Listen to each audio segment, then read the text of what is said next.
আসসালামু আলাইকুম। আমরা চলে গেলাম বড় ভাইয়ের বাসায় আজকে দুপুরের খাবার খেতে। হঠাৎ করেই আমরা আজকে চলে গেলাম বড় ভাইয়ের বাসায়।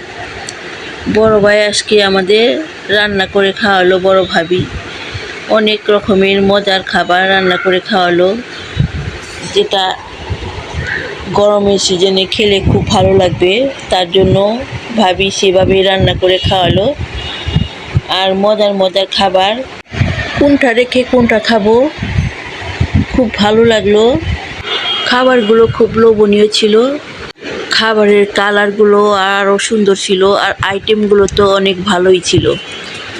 আর এই গরমে এই খাবারগুলোই খুব ভালো, তার জন্য আপনাদের সাথে একটু শেয়ার করলাম এই খাবারগুলো।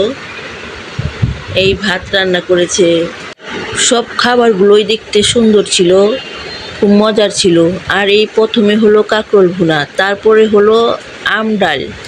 আম ডালটা এই গরমে খুব ভালো করে খেলাম, খুব ভালো লাগলো। আম ডাল দিয়ে ভাত খেলাম।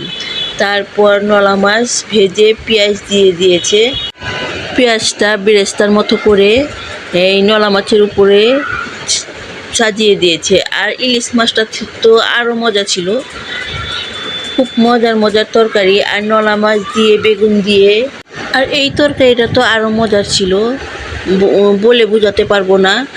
আর কালারটা অনেক সুন্দর ছিল। তারপর করলা ভাজি চিংড়ি মাছ দিয়ে, খুব মজা। তারপর মুরগির মাংস কষা কষা করে, খুব ভালো লাগলো ভাত দিয়ে খেতে।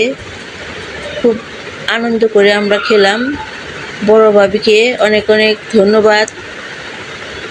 খুব ভালো লাগলো আজকের দিনটা। আল্লাহ হাফেজ।